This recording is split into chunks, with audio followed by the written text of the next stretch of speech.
Okay. Okay, and we'll start with our blessing. Baruch atah Adonai Eloheinu melech haolam asher bachar banu mikol hamim v'natan lanu et Torato. Baruch atah Adonai noten haTorah. This week's parsha is the same for those in Israel as well as those outside of Israel. We caught up this past Shabbos. In America, you had a double portion of Hutt and Balak. And here we had, Balak, and we just had Balak.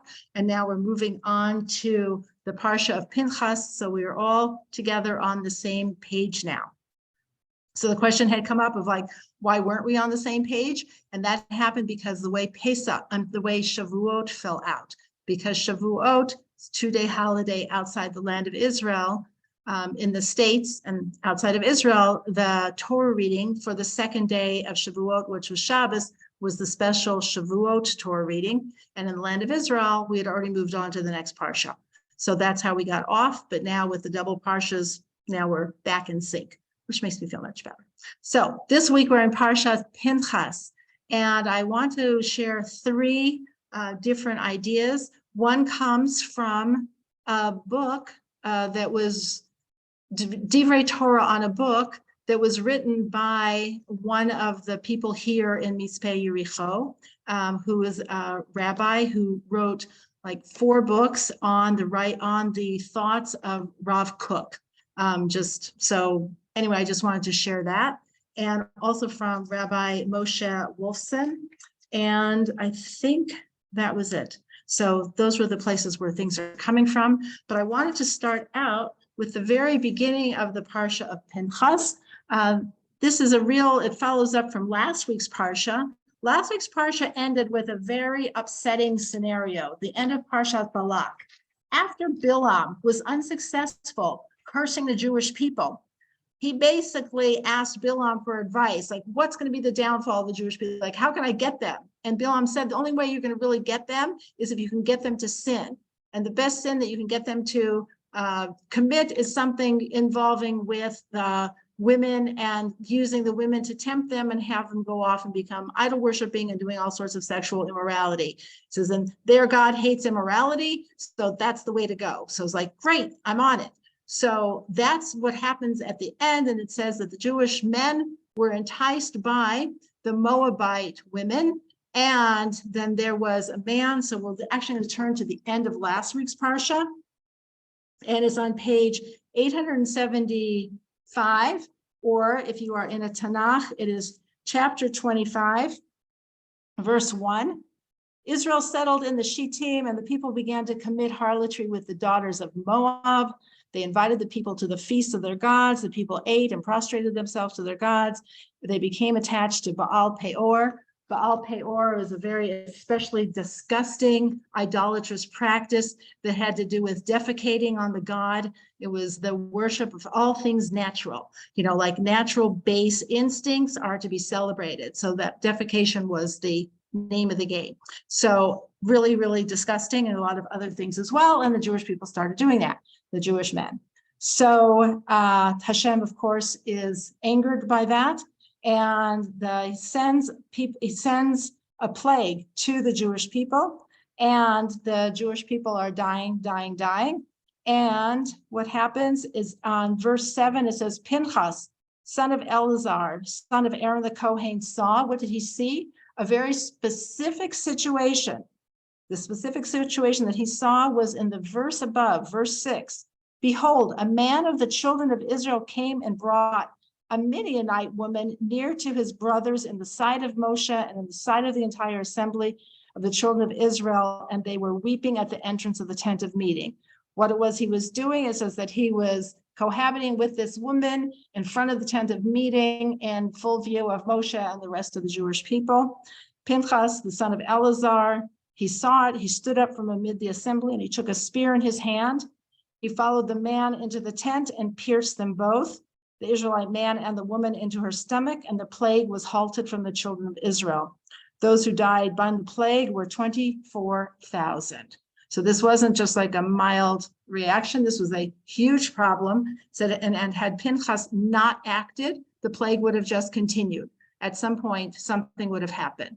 So this is how the parsha ends. It's a real cliffhanger. And then this week's parsha is named after Pinchas, who is the person who did the act. So we're not going to talk so much about why did he do it or what was the situation and couldn't he just talk to them or anything like that. This was an emergency situation. And by killing the member of Shimon, and it says who it was that he killed, the people, you can tell their names. We are given their names of, and hold on a second, the names are in verse 14 on page 877. The name of the slain Israelite man who was slain with the Midianites was Zimri, the son of Salu, leader of the house, of father's house of the Shimonites. That's from Shimon. And the name of the slain Midianite woman was Cosbi, daughter of Tsur, who was head of the peoples of a father's house in Midian. So it was a Midianite princess, a Midianite daughter, not just like a lowlife, but a princess, and this leader of the Jewish people, not a lowlife. This was somebody who was Zimri's son of Salu.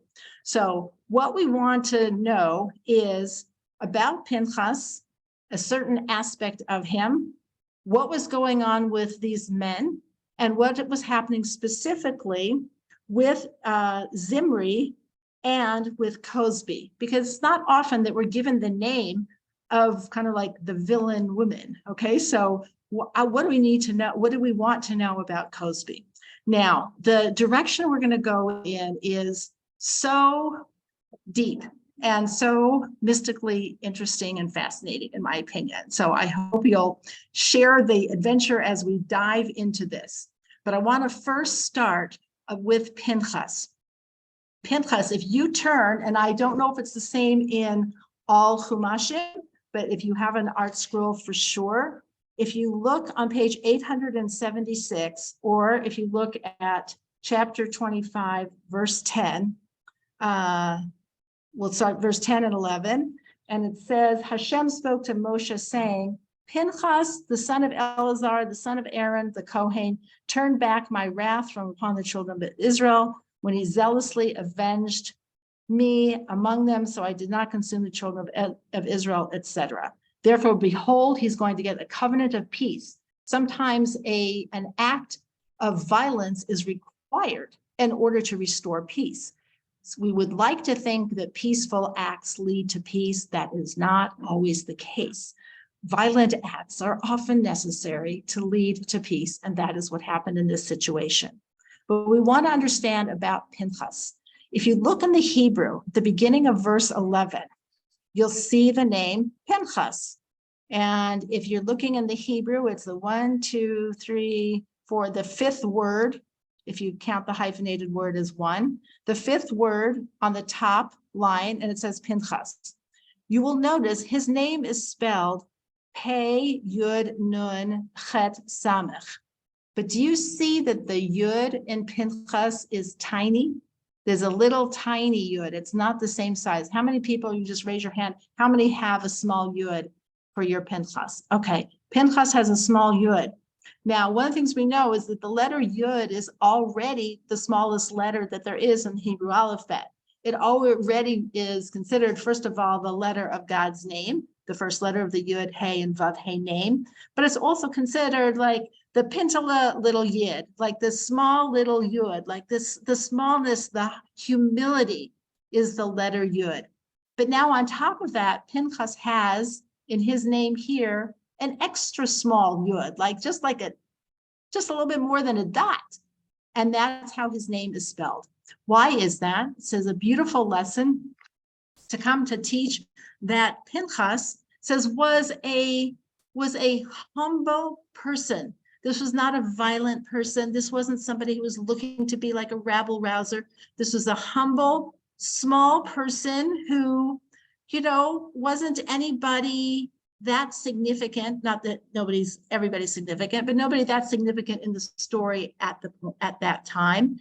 And yet he's the one who really rises to the occasion, takes action that is critical to the Jewish people, says, and that Pinchas then is reincarnated as Eliyahu Hanavi, Elijah the prophet. So Pinchas becomes Elijah the prophet. Now I say that's quite a leap in your place in the world to go from Pinchas with the itsy bitsy yud of Pinchas saying I'm like really a small person to the person who becomes any kind of a prophet, but specifically Elijah the prophet, who is the one who's the herald of the coming of Mashiach, of our Redeemer. It's like, what is this telling us? It says that why was Pinchas the one to take action? Why wasn't it Moshe?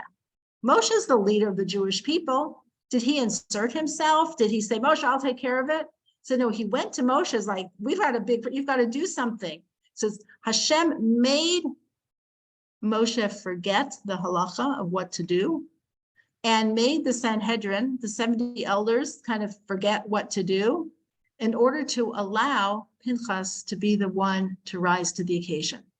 Specifically to give us the message to not let our perceived sense of smallness in our lives, in the world, in the community, in our place of business, in our shul, in our anything, to not let that keep us from taking necessary steps when we have an opportunity to.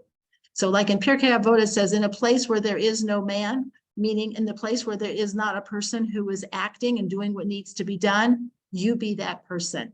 How do we know that that's okay, that you don't have to wait until I wasn't elected, it's not my job, who am I to do that? It's like, you're the one who wants it to happen, you be the one to do it. So it says that Pinchas comes to tell us that with that teeny tiny yud to encourage each of us to take that action.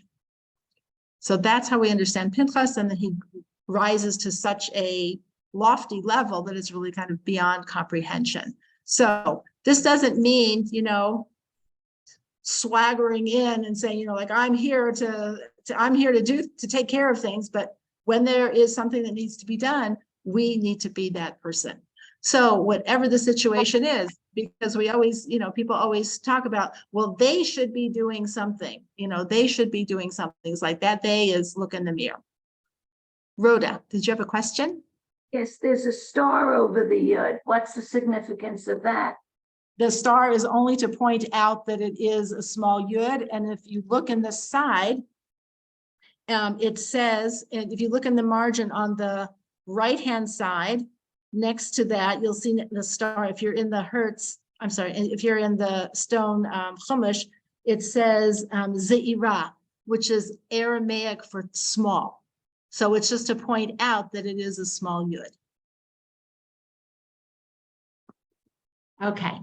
All right. So that's lesson number one right off the bat, right in Pinchas's name. This lesson for us about acting, taking action, and not thinking ourselves too small, because it's just as much as it is a problem to be arrogant, to think that we are in control of everything. It's also a mistake to think that we are too small and insignificant to act when we should. So that is the first measure of Pinchas that we learn from him. When Pinchas takes this action, says, what were they thinking? Now, before we go into this, did you notice that at first we talked about the Moabite women, that they were going to seduce with the Moabite women when we were talking before on page 875, when it said, chapter 25, verse 1, Israel settled in the Shittim and the people began to commit harlotry with the daughters of Moab.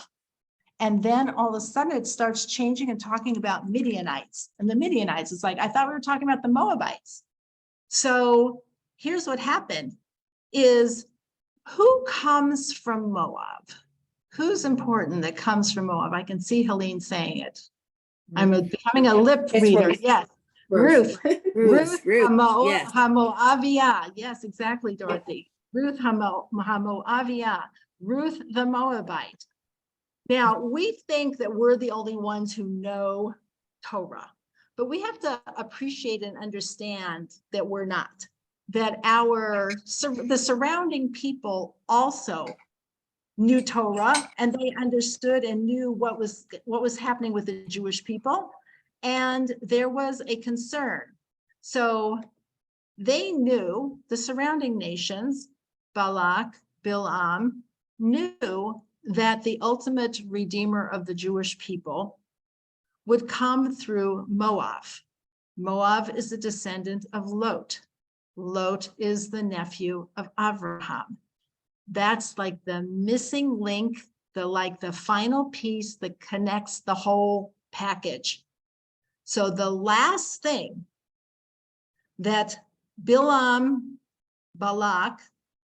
would want would be for, I'll call it the spark of Mashiach, to come into being. Now, they didn't know exactly who Ruth was coming through. They just knew it was going to be a Moabite. They just knew it was going to be that. The last thing they would want is for that really to happen. So it says they didn't send Moabite women. They sent Midianite women dressed as Moabite women. Now, I'm not an expert on the fashion of Moabite versus Midianite. I'm sure if you're in the know, you would know that difference. But they were dressed as Moabites, and the Jewish men went after them. Now, why did the Jewish men go after them? What was the attraction? It says, the attraction is that they were getting ready to go into the land of Israel. This whole thing is taking place right outside my window. This is all happening right over there, the hills of Moab, right down the hill from me. They're getting ready to go into the land of Israel. It says, what is it that they are, what are they looking for? They want to bring Mashiach. They want to complete the picture. They want to bring out the spark from Moab and bring out whoever's going to be the grandmother, the great-great-grandmother of whoever the Mashiach is going to be. That's what they were looking to do.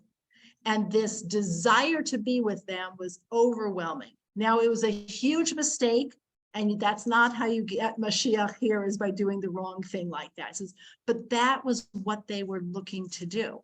And that's why they did the disguise, is because they wanted the Jewish men to think, here are the Moabite women, they're coming, and now it's going to be time to bring out Mashiach. Who is like gung-ho the most on this adventure? It is Zimri, the leader of the tribe of Shimon. He's the one who wants Mashiach to come out, and so he is willing to go out, because who is he consorting with? He's not consorting with some, person standing on Colfax. It is with Cosby. Cosby, who he thought was like a Moabite princess, sounding familiar, the leader of the Jewish people coming together with a princess of the Moabites. This is going to get played out later when Boaz is with the princess of Moab, who is Ruth. So kind of, yes, there was an intentionality that had something somewhat redeemable in it, but it was still a big mistake. Now we're going to talk about what all happens with this. So Zimri is killed and Cosby is killed. When this happens, it says they fall. The potential that they have fell. Whatever it was that Zimri had the potential to be able to create of redemption, Mashiach, all of this goes down the tubes. However, what have we learned over and over and over again? That when someone makes a critical mistake, and they had even a whiff of good intention in them, what happens? There is some sort of transformation that will ultimately take place. There will be reincarnation, redemption, transformation, correction, and the fall. It's not that they're inherently bad, it's like they fell. And so the fall will always rise up and be redeemed. The fall will rise up and be redeemed. Renee. Was there, I'm sorry, nice to see you. Was there a prophecy? I guess I kind of lost. I know you went down the whole line, but did Zimri know did somebody have a prophecy, or did Zimri have the prophecy that he knew? It was known. It was kind Oh. of known. It was known that there would be this connection because they all had nevuah. I mean, they were all, Oh, I all forgot knew about that. this is going to be just like how we know. It's like the Mashiach is going to be from the house of David. Now we have more information because we're farther along in the story. They just knew this piece that's like this dangling spark that was from Abraham's family. It needs to be reconnected. We're getting ready to go into the land of Israel. This is a great time. And now these Moabite women are coming. This must be the time. It's like, kind of, but not really. But good thought. And it eventually will happen. So now we're going to continue to see how this unfolds and how this all gets corrected. Etta. Thank you. Sure. Yes, Etta. Oh, yes, I was wondering, Moshe went to ran away from Egypt to Midian. Right. So he would know about Midian clothing. I don't know if his wife was still alive, Zipporah. So maybe that's why he fell down and cried, because I always wondered, he's such a great leader. What's he doing, falling down in front of them and crying? And he might have seen right away what you're saying about these are not Moabite women.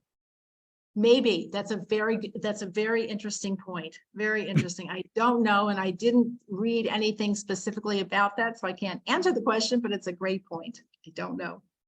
So what we do know is that Zimri, the leader of the tribe of Shimon, and Cosby were actually great people who had a potential, and that they're going to somehow go through the history, their neshamas, their souls, and they're going to get connected. Now, the other piece in this is that Balak, King Balak from last week's parsha, Balak himself is an ancestor of Ruth. King Balak, it goes down the chain of kings, and it goes then to King Eglon, and then it's going to go to Ruth. So just like how we see that Mordechai is a descendant of King Saul, and we have all these things with these spiritual connections, Balak himself, he was the one he carried the spark of Mashiach in him. So on one hand, he's trying to destroy the Jewish people and prevent anything good from happening, except he himself has the spark of the divine in him. It's like, what are you going to do with these people? Okay, so this is the challenge, is that we have these sparks of holiness which are everywhere, and they need to come together, be redeemed, and fixed. So what's going to happen here? So now we're going to come to just like some fascinating insights. All right. The first is that there is an understanding that Zimri, the leader of the tribe of Shimon, is reincarnated as none other than Rabbi Akiva. Rabbi Akiva says that he is the reincarnation of Zimri. He's the reincarnation of Zimri. And we're going to notice a few things just even historically. Remember we said how many people were killed in the plague? 24,000. 24,000. A lot of people. Oh. And it was also Akiva's students. 24,000 were killed.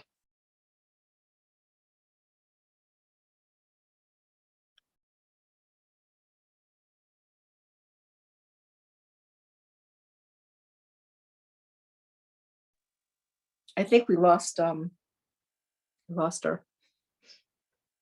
I think we did. Ellen's not We there. did. Where did she? Where is she? Ellen's gone.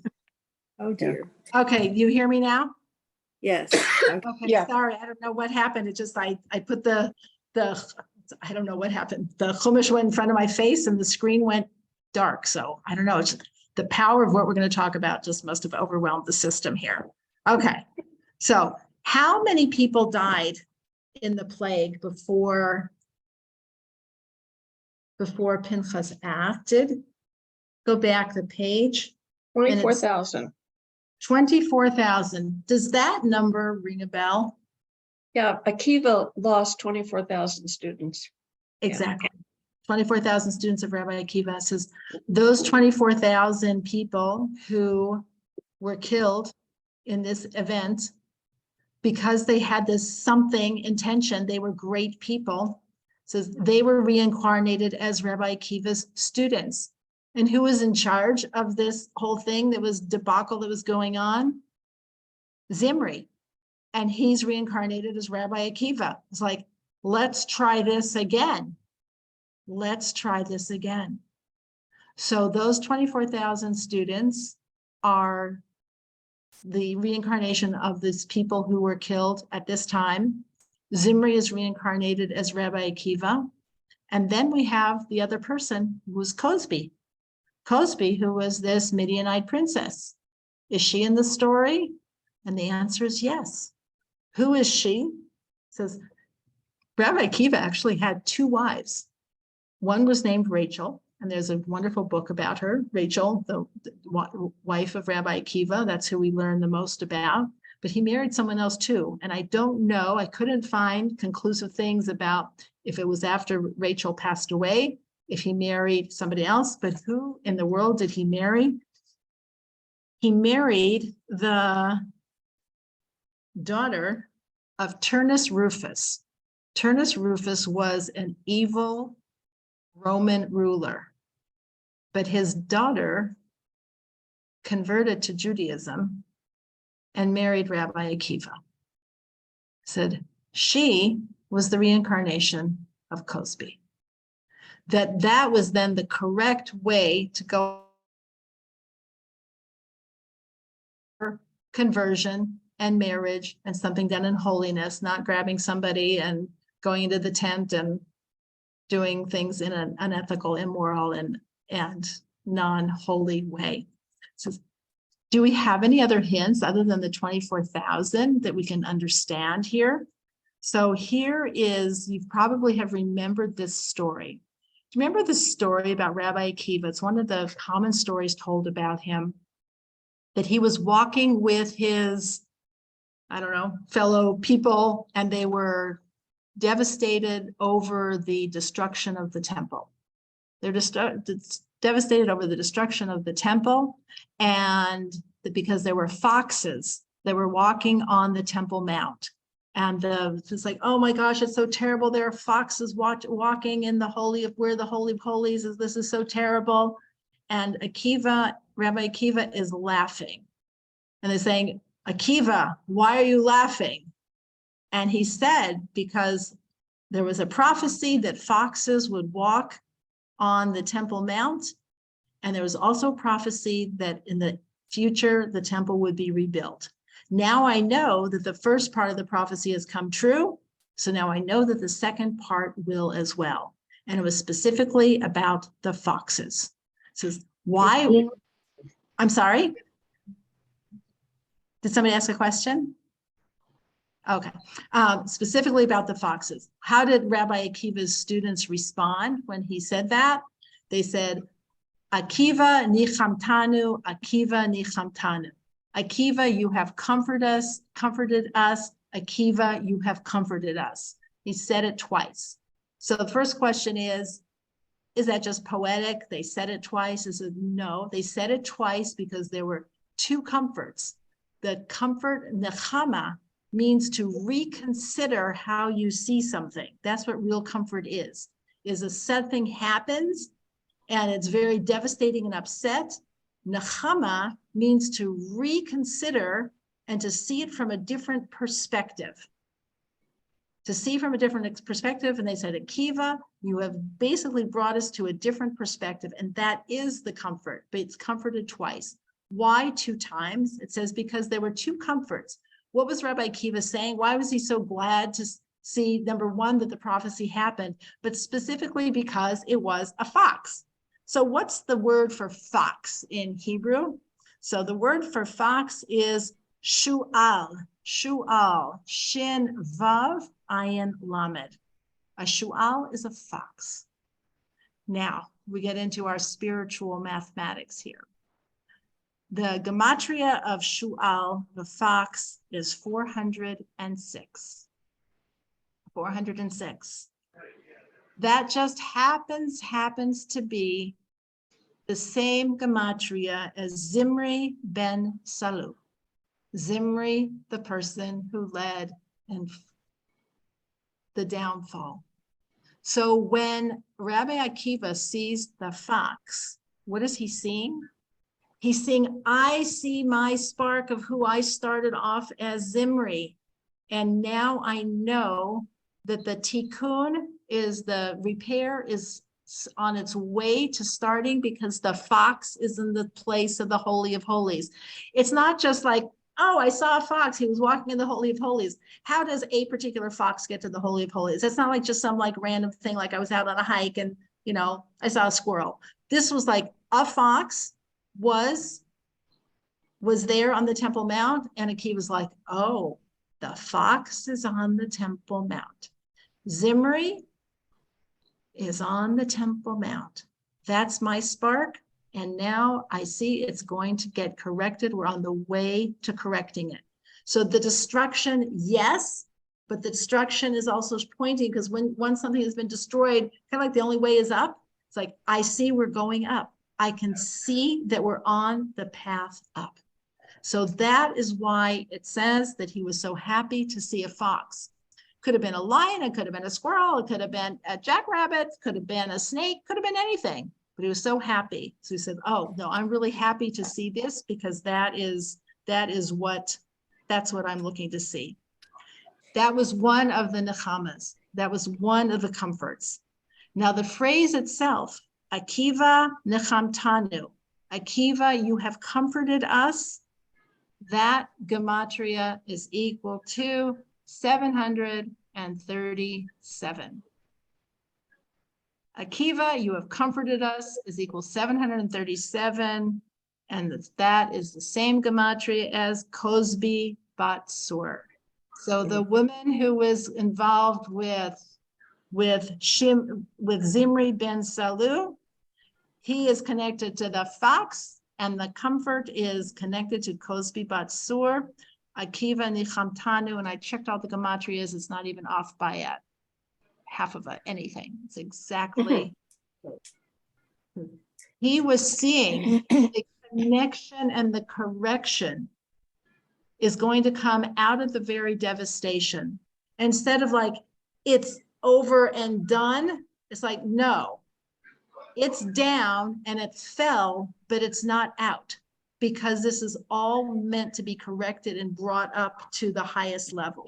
Being brought up to the Temple Mount, by definition, is being brought up to the highest level. That's the whole point, is that if something is in the Temple Mount and the Kodesh Kadoshim and the Holy of Holies, you're at the highest level there. And that is what Akiva saw, and that what he was able to see in all situations. So all the stories about Rabbi Akiva are about being able to see the positive bend and how something is on its way up. And when we are able to see things like that, then we have a nechama. The nechama is being able to switch the perspective. What do we understand also? It says that that the month, as we have learned, that each of the Hebrew months has a tribe that is associated with it. And the tribe that is associated, not with the month of Tammuz that we're in, but the month that represents the most fallen month of all, is which month? Next month, the month of Av, Tisha B'Av, the destruction of the temple twice. It says the month of Av, it's Shimon's month. That's his month. He represents the fall. But he also represents, because we say that on Tisha B'Av, the 9th of Av, is also going to be the birthday of Mashiach. It also is going to be the beginning of the final redemption for the Jewish people. This redemption mentality is to be able to see all these points along the way for their true underlying reality, and not just the surface story that is presenting itself. It says Shimon represents the fall of the great, but also the rising again. We're starting tomorrow. It's actually starting tonight now is the 17th of Tammuz. And we're beginning the 3 weeks. We're beginning the 3 weeks that is going to, I'll say culminate. It's not exactly the right word. Culminate in Tisha B'Av, the 9th of Av, for the destruction. So the 17th of Tammuz is when the, when the walls were breached in Jerusalem. That's the beginning of the fall. And then Tisha B'Av takes us down to the lowest level. When that happens, it says we are so likely to fall into a place of despair. It's like, and even I have to say, like once tonight starts, just like once Tammuz starts, I'm already feeling like a little nervous and just kind of wanting to keep a very low profile for the Jewish people. And it gets more and more challenging as we go closer and closer to Tisha B'Av. But in the end, this is all going to be a Yontif. The time from the 17th of Tammuz until the 9th of Av, those days are going to parallel the time of Rosh Hashanah until Shmini Atzeret.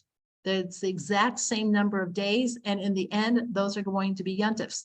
And if you thought you were busy with Yontifs in September, just wait until we have Yontifs starting the July through August, and then we go into Rosh Hashanah again. It's like you won't even be able to catch your breath, okay, because those are going to be Yontifs as well. How do we know there's a Yontif air going on? Is this week's parsha also has all of the readings for the holidays. So if you look in it and you can go through, we're not going to go through them, but it has Rosh Chodesh, it has the reading for, hold on a second, Rosh Chodesh, Pesach, Shavuot, Rosh Hashanah, Yom Kippur, Sukkot, and Shemini Atzeret. It's like, oh, wait a minute. This is the story of Pinchas and the fall. Why are we talking about holidays here? It's like, well, just because something has fallen doesn't mean it's not getting up. Just because something has gone off track doesn't mean it's not going to go on track.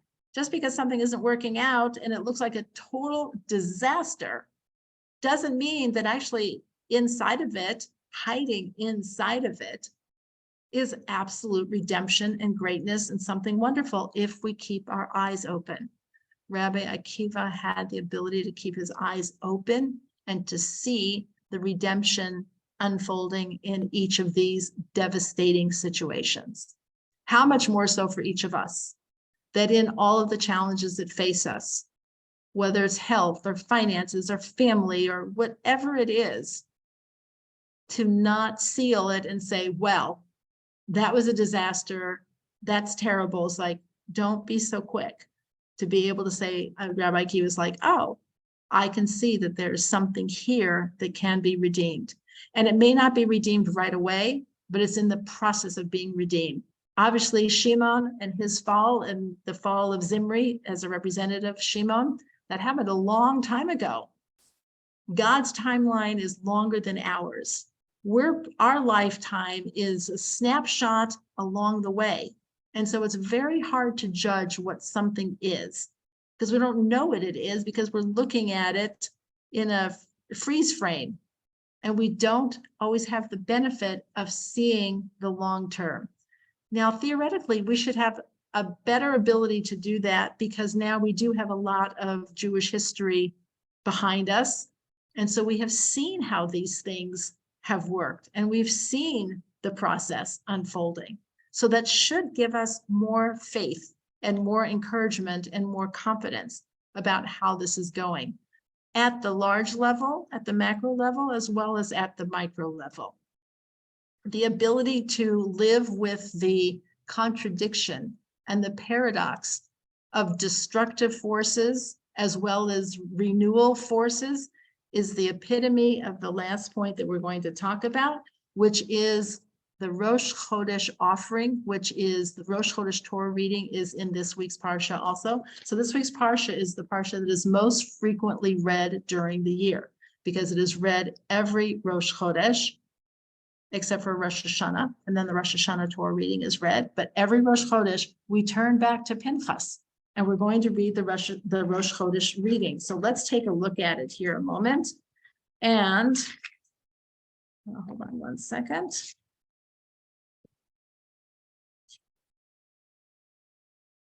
Okay. On page 891, or chapter 28, verse 11. On your new moons, you shall bring an elevation offering to Hashem, 2 young bulls, 1 ram, seven male lambs in their first year, etc., unblemished. And then it goes on with a 1/10 ephah of fine flour for meal offering.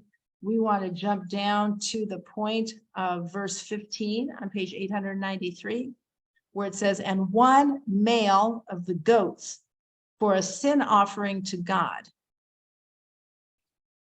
Now, when it says for a sin offering to God, just so you know, in that verse 15, and you go there and it says that it is lechatat lashem, for a chatat, a sin offering for God. So it's as if we are offering an offering for God's sin. Like, what was God's sin? Like, what's the sin of the new month of Rosh Chodesh? Why do we have to have any kind of an offering? So what we want to understand are 2 things. What's the sin? So you probably all have heard the midrash, the story going back to creation, that at first there were 2 luminaries, the sun and the moon, and they were both the same size. And it says the moon goes to God and says, there can't be 2 kings ruling. You can't have, there can't be like 2 equal powers. And God says, good, you're right. Go and diminish yourself, you the moon, and you can be the smaller one.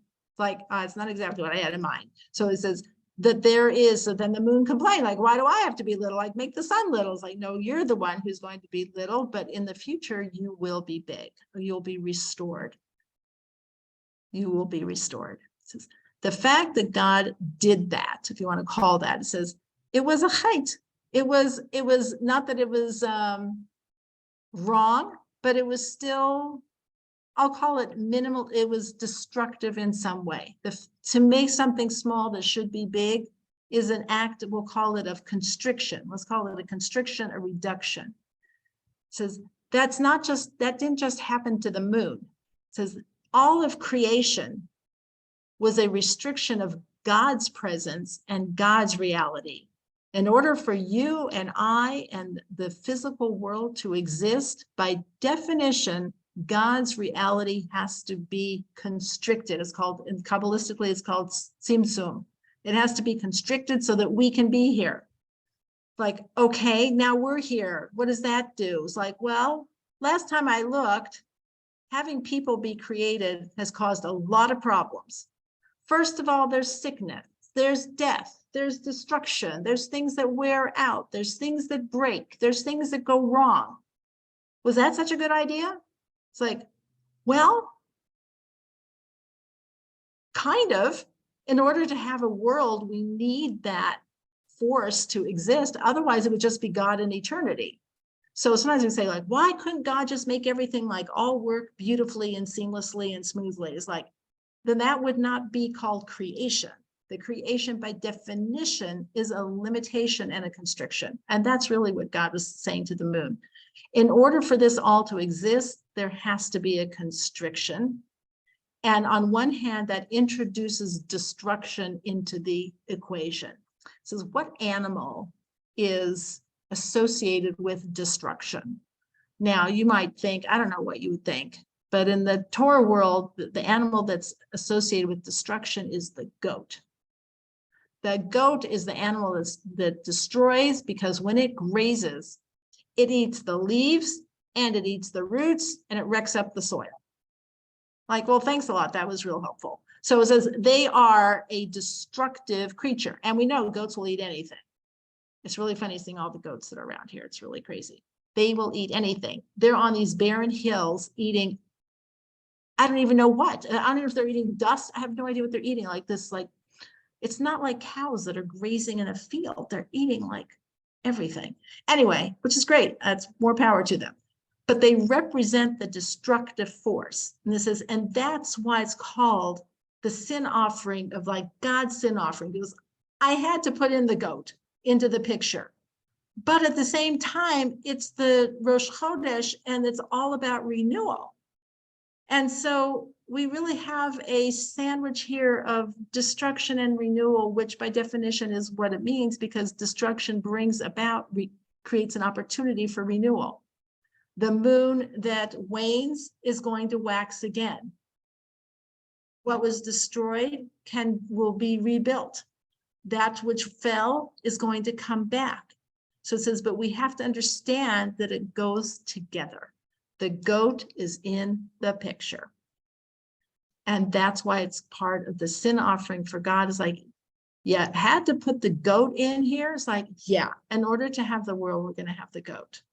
And we're going to have Shimon, and we're going to have people who are doing what is going to end up being clearly the wrong thing, but they're going to have some little spark of a reason to do it that is redeemable, that's going to rise again. It's going to wax. It's going to come back.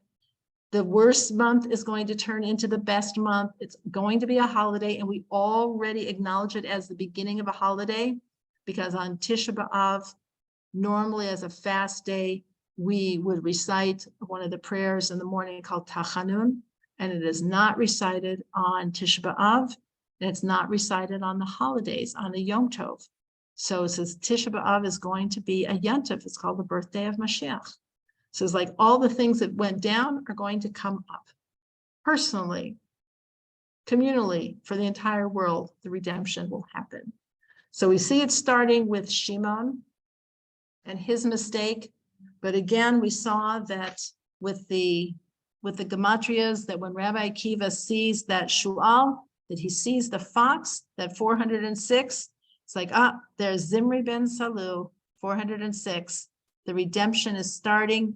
I see him on the Temple Mount. That means it's coming back to be the right thing. And Akiva nichamtanu, Akiva, you have comforted us twice. You comforted us over Zimri, and you comforted us over Cosby. And Cosby herself equals Cosby bat Sur equals Akiva nichamtanu. And that is going to be the beginning of the correction, which is only going to continue occurring. We can't see, it's so hard. How are we supposed to see beneath what we see just, in our faces? It's very hard. We cannot understand it, but we can hopefully just have these hints so that we can recognize that more is going on than meets the eye. And the important thing is to have the perspective that we want to have from Rabbi Akiva, to be able to know that when we see the bad, it means the good is around the corner. Now that corner is a very long corner, and it's very challenging to keep the faith. It is very challenging to keep the faith. And every time we have Rosh Chodesh is a reminder the goat is in the picture. The destructive forces are in the picture, and that's part of what allows the picture to happen. Our own personal renewal comes through places of destruction, as well as the opportunities for the constant renewal. It's very interesting as we are all, many of us are aging here, some more rapidly than we were planning. It's like, wow.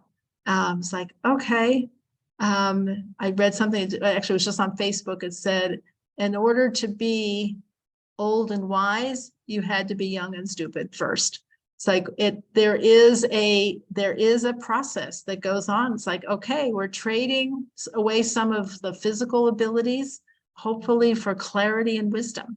That's the trade-off that we get to have, is that we have experience. And it was interesting at this bar mitzvah celebration that we were at last night. I was talking with one of the young women and saying, that we were used to being like the older people, like in our minyan at Dot in Denver. And, I always really enjoy the young people. And I always think of myself as their age until their parents come to visit. And I realize that I'm actually the age of their parents. Sometimes I'm even older than their parents. So she was saying that when they were considering different places to live, that they visited a number of different places, and they didn't choose other places for a number of reasons. But one of the reasons was, in a number of the yeshuvim, of the number of the different communities, it was all young families. And she said, that's not a community. A community is where you have people. She goes, I don't want to live with people who are all my age and stage and we don't know what we're doing. Like, we need mentors. We need to be around people who've had experiences, who have wisdom to share, who have a perspective that, that we don't have just because we're our age.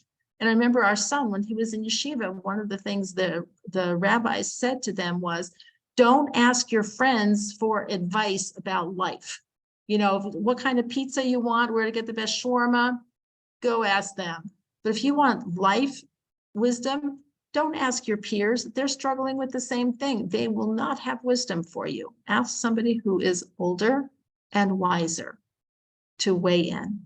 So, which goes totally against the grain of our society, which is, you know, what do old people know? Nothing. Is ask your peers, because, you know, what would we know? So says, but that's not the perspective of Torah. That's not the perspective of Judaism, and it's to be able to turn to people who are wiser. So when we are able to do this, is that we have something to contribute, and that, as you know, we may not be able to get off the floor as easily, but I maybe have a greater sense of knowledge and awareness about how to handle different situations and different circumstances that are happening in life. So that's the trade-off. So the goat is here, but it's also there with the new moon, and it comes together as a package.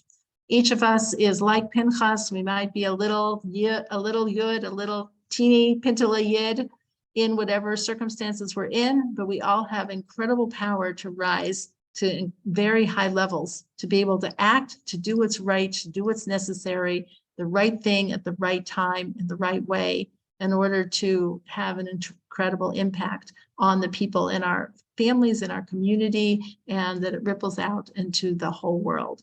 So hopefully this parsha will be inspiring to each of you, and it is to me. And just again, as you know, I always appreciate the spiritual mathematics that kind of put these stories together in such a new and fascinating way. So I would say, Akiva nichamtanu, Akiva, you have comforted us.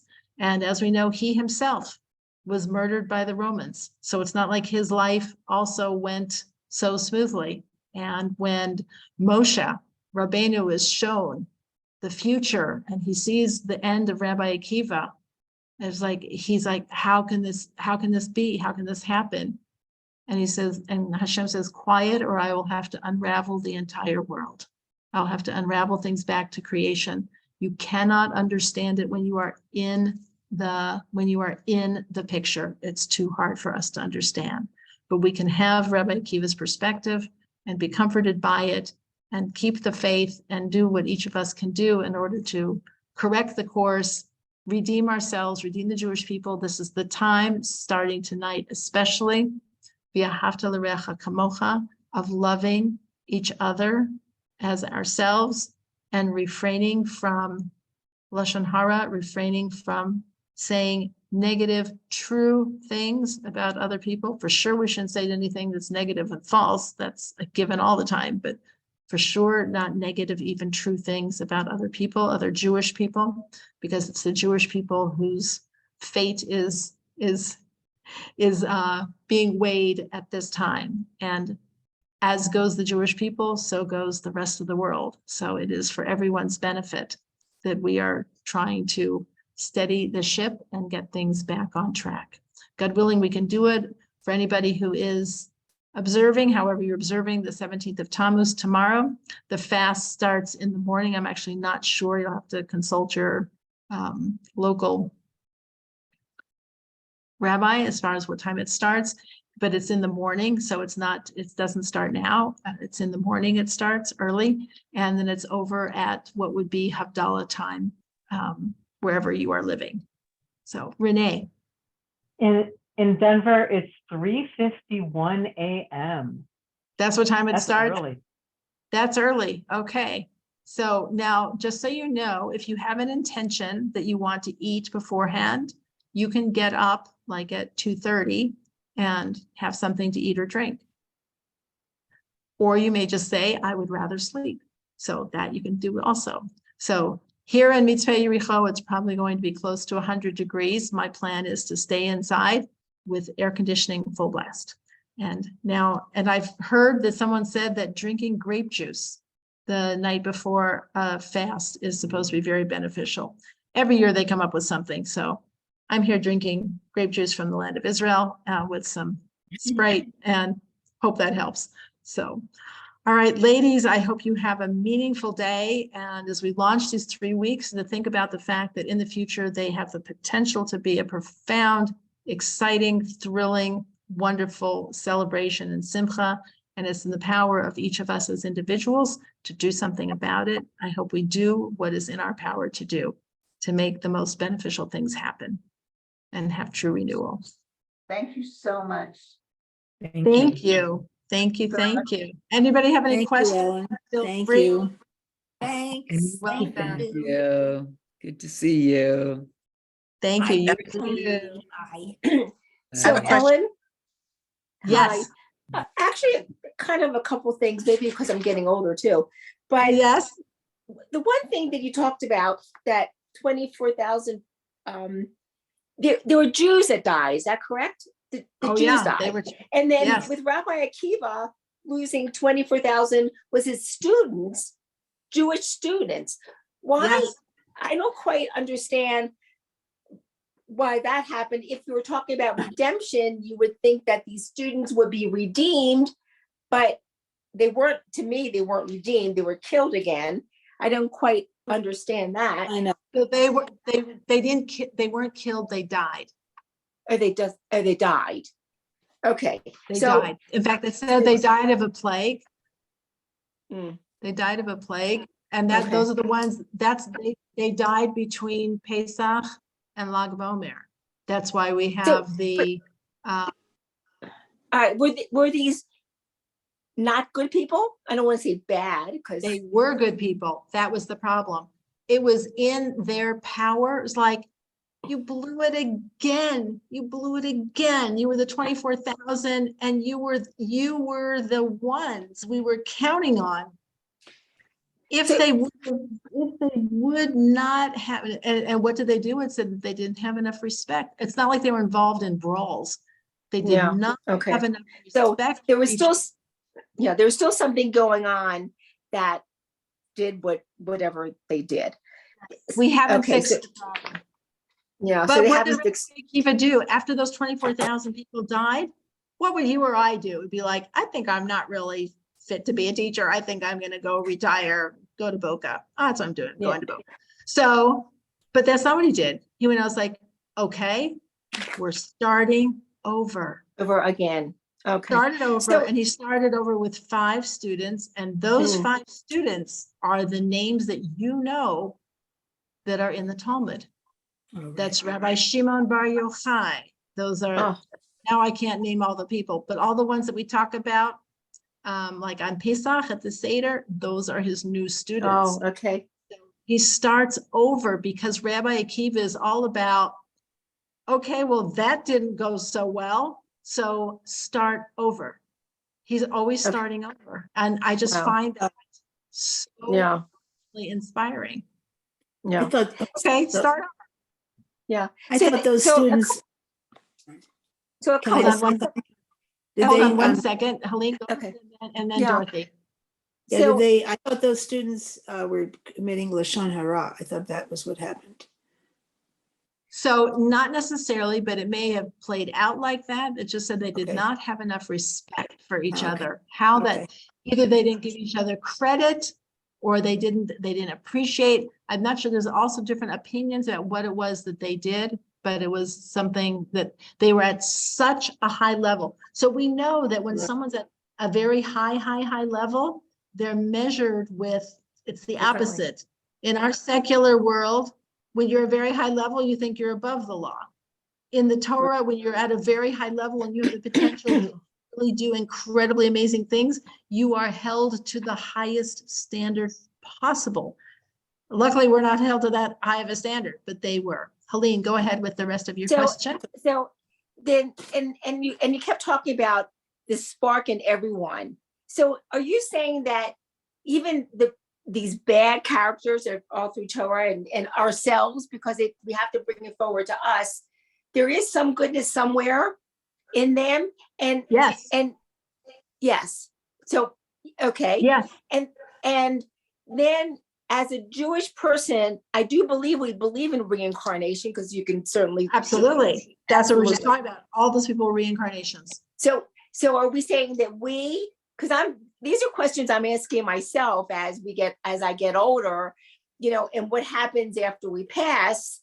At some point in time, do we reincarnate as well? I don't know what it would be, but there is a reincarnation thing that happens too. Absolutely. Now, there's all sorts of parameters, which I am certainly not an expert in at all. There's certain things like how many times you can be reincarnated, who's reincarnated when. It's not like immediate necessarily. Right. How do we know this? And so we've talked about this before. In the bedtime Shema that we say on our beds, Yeah. one of the things in that little service says, I forgive anybody who has offended my honor, my this, my that, whether in this transmigration or in a previous transmigration. What does that mean?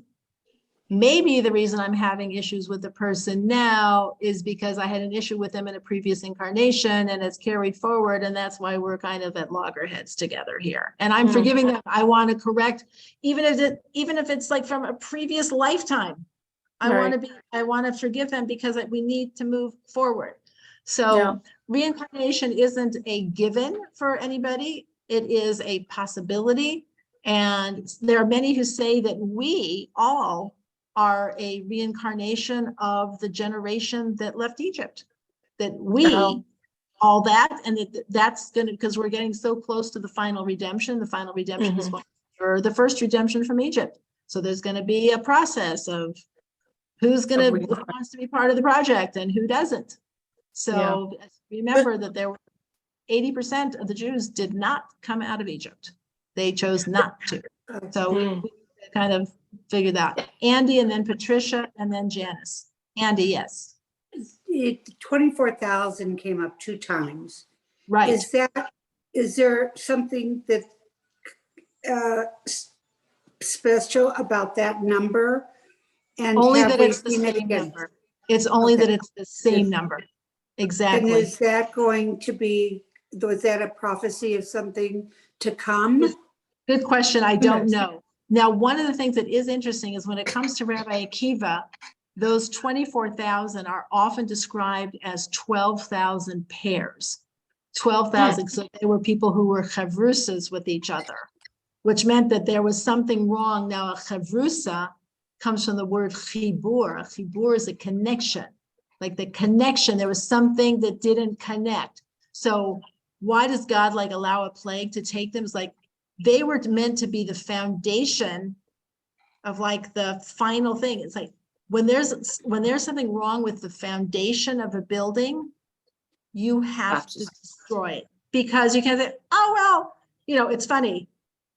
Just not that the foundation, thank God, I think is fine in our apartment, but the ceilings aren't straight, which means that our drapes aren't hanging straight.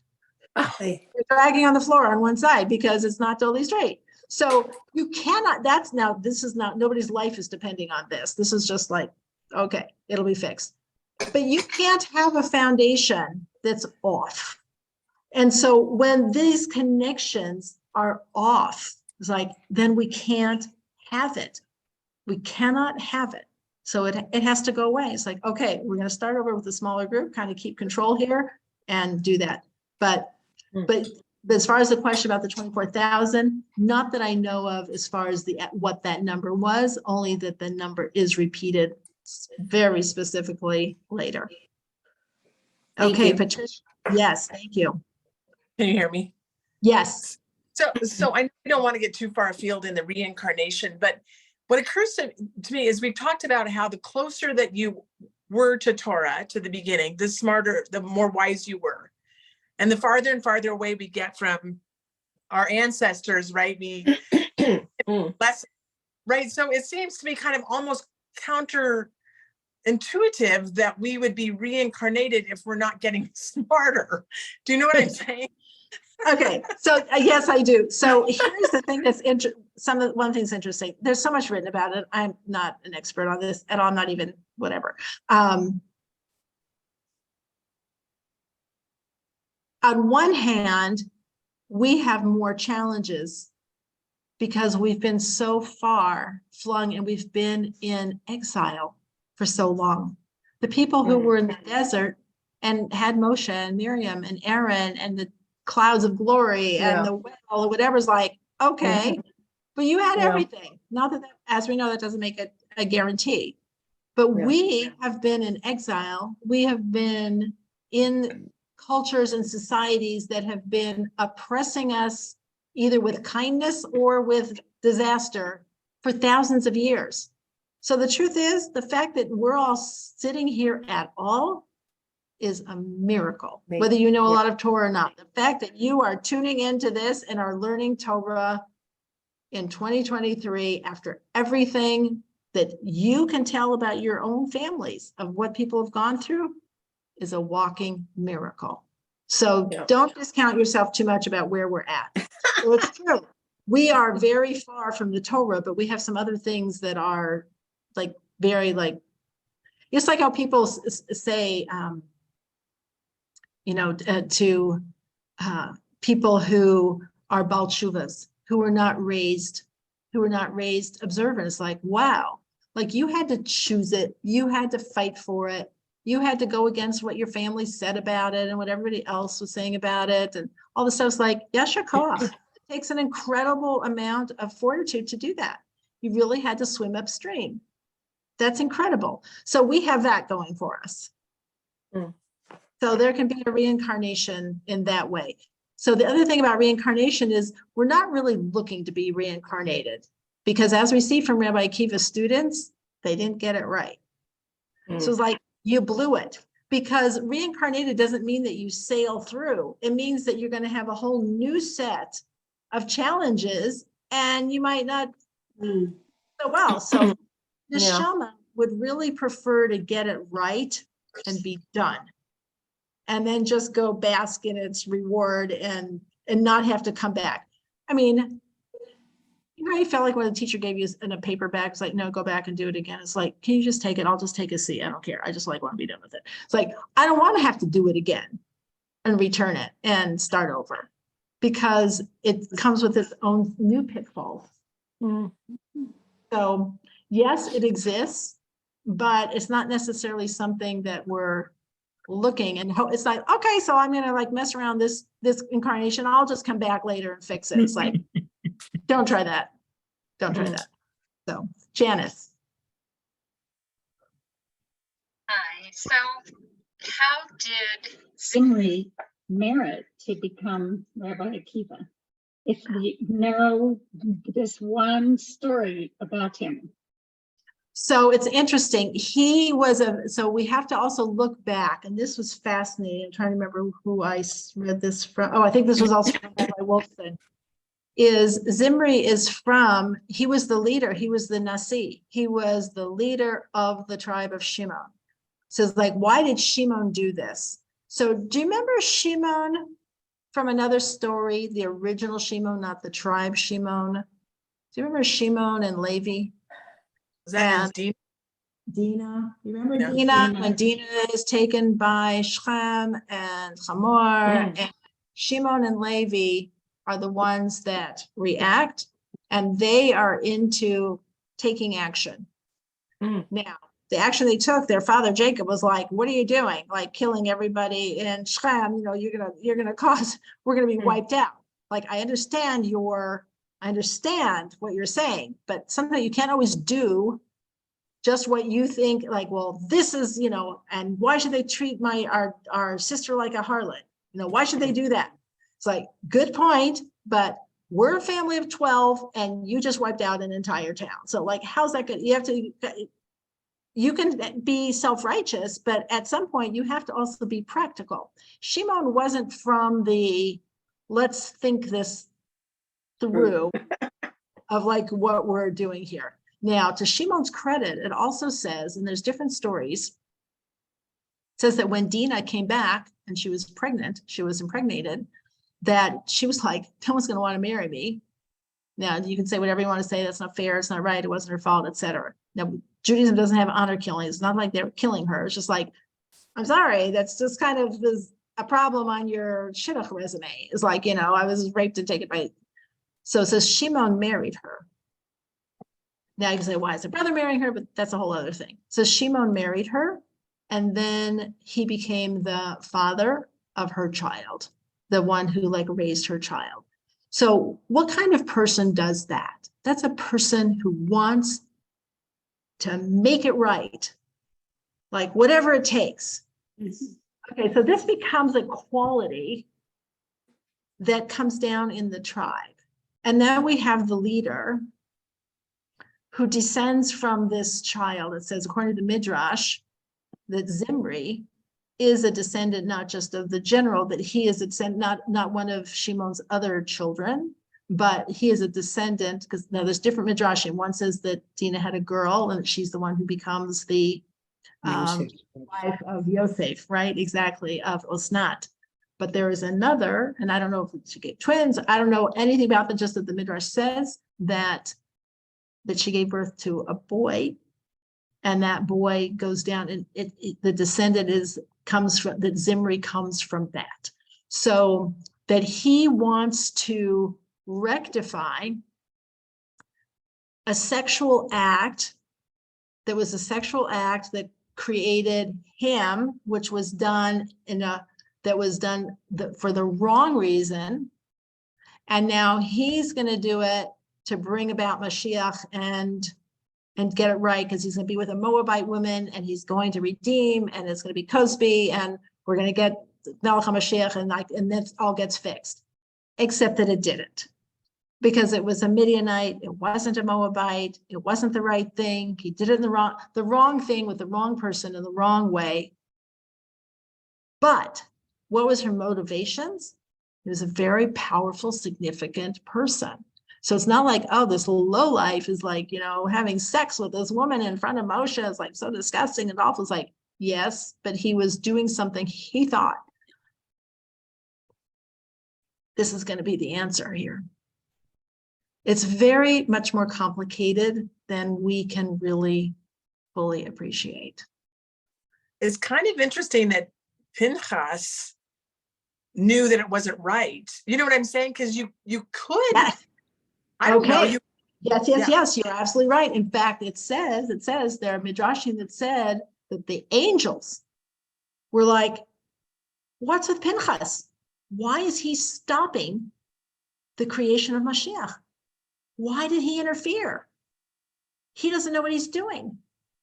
So said that the Jewish people didn't approve of him, and the angels didn't even approve of him, which is why it took God to say, no, he did the right thing. And just to prove it to you, I'm telling you, I am going to give him, that's how the parsha opens up. I'm going to give him the covenant of everlasting peace. He becomes the Kohen. He was not a Kohen before. And it's very specific. It's about saying who Pinchas was. And it says, the opening, Pinchas, son of Eleazar, son of Aaron, the Kohen. He turned back. So there was a whole thing with who was appointed Kohanim at the beginning, and Pinchas was not a Kohen, even though he was related, he was a grandson of Aaron. It was only people who were born after that. It wasn't existing grandchildren. It was Aaron and his sons and future grandsons, but not Pinchas. And that's when he says, behold, I give him my covenant of peace, and it shall be for him and his offspring after him a covenant of eternal priesthood, because he took vengeance for his God and he atoned for the children of Israel. So it's like it takes God to come in and say, Jewish people, you're wrong. Angels, you're wrong.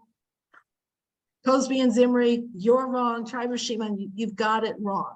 However, it's not 100% wrong. And it will be fixed. You fell, but you will get up. There will be a redemption of this. So great questions, Patricia, because yes, in fact, it says the angels are like, what's with Pinchas? Who put him in charge? So it's like God clarifies. So this is not the only thing that God clarifies in this parsha. This is also the daughters of Zelophehad when they come and ask for the inheritance, and Moshe doesn't know like what to do, and God is like, they speak well. That gets clarified also. So we see sometimes it's like, well, that doesn't seem right. It's like, well, then let's wait until God weighs in on this. And it also just teaches us something too, is like, even when we think we know, even if the angels thought they knew, and you think, well, the angels should know, they're angels, but it's like, angels are not God. So that we have to understand that God's perspective on things is not necessarily running along the same lines as us, as our thoughts. We would like to think that. We like to think, me and God, we like think things just like exactly right. Most people arrange their philosophy that whatever they think has been endorsed by God previously. So not the case, not the case. I think we'll have one more question and then I'm going to go eat dinner. Renee. Okay, this may be a silly question, but well, two. Shimon was allowed to marry Dinah even though they were brother and sister? So that I said, I don't really have an explanation for that, but yes. Okay, and then the second question is Balaam. He's the prophet that saw the tents and well, he's Balak's kind of servant in a way. Okay, if Hashem could make him see the beauty of that and make his curse turn into a blessing, why would Hashem allow him to say, here's how to get them down? Because free will, because the blessings that Bilam utters against his will, those are just, it says, those were just Hashem's words coming out of his mouth. He was a puppet. He didn't get to choose those words. Those were not his words. It says that those are Hashem's words.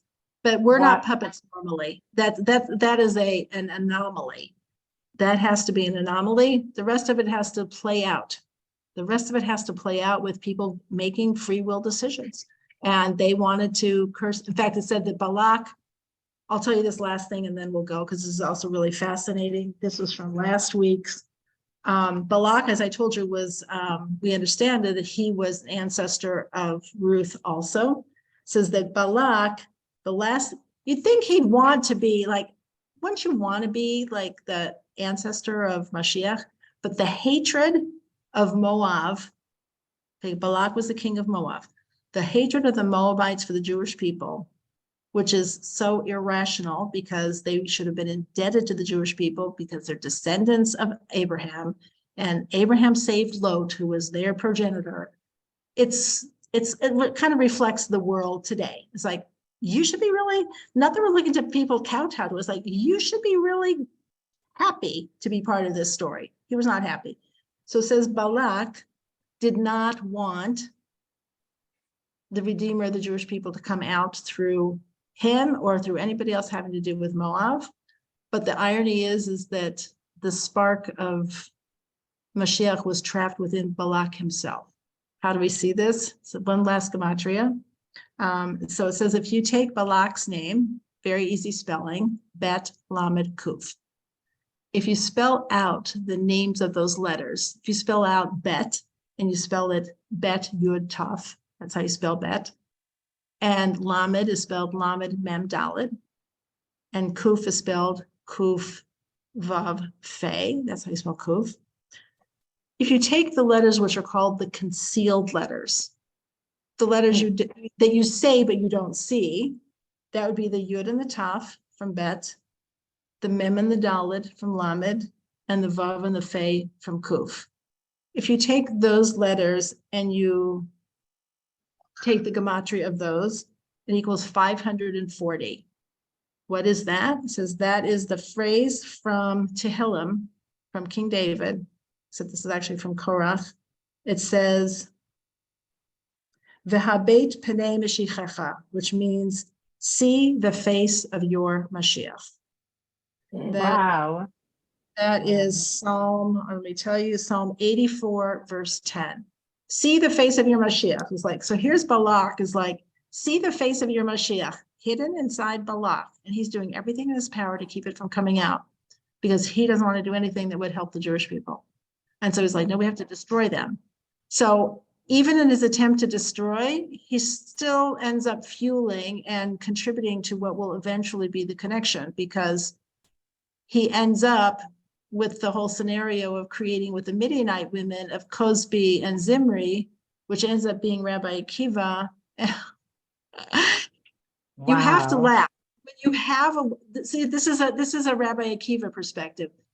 The laugh isn't like ha ha ha. The laugh is like, that's funny. It's like you're trying to do everything in your power to make something not happen. And in your very plan to make it not happen, it's gonna happen. That's funny. Wow. That's really funny. Wow. Yeah. That's the laughter of Rabbi Akiva. That's the laughter that Wow. we should try to cultivate. It's like, that's funny. That's funny. the last Thank laugh. you so much, Ellyn. It Thank is you. the last laugh. Now this is, I'm sorry, one last thing, is when it says in Ashes Chayil, she laughs at the time to come. That's one of the lines, she laughs. What does that mean? She laughs at what the time to come is going to reveal all of this. And she's going to know, and we understand that this was really written about Ruth. The Ashes Chayil, Woman of Valor, was written about Ruth by King Solomon. It's like, this is funny, but you have to have that perspective, and you don't have to wait until the end. You can laugh, you can start laughing now because we've seen enough of the movie. It's like, that's pretty funny. So Wow. that is the laugh. Wow. Thank you. Have an easy fast. Have a good You Shabbos. too, everybody. Thank So you. much. Wonderful Shabbos. Goodbye, Shabbos. Shalom. Beautiful class. Thank you. Good Thank you Good so much. Shabbos. Bye-bye. Thank you. Thank you, Bye-bye. thank you, thank you. Thank you. Thank you. My pleasure.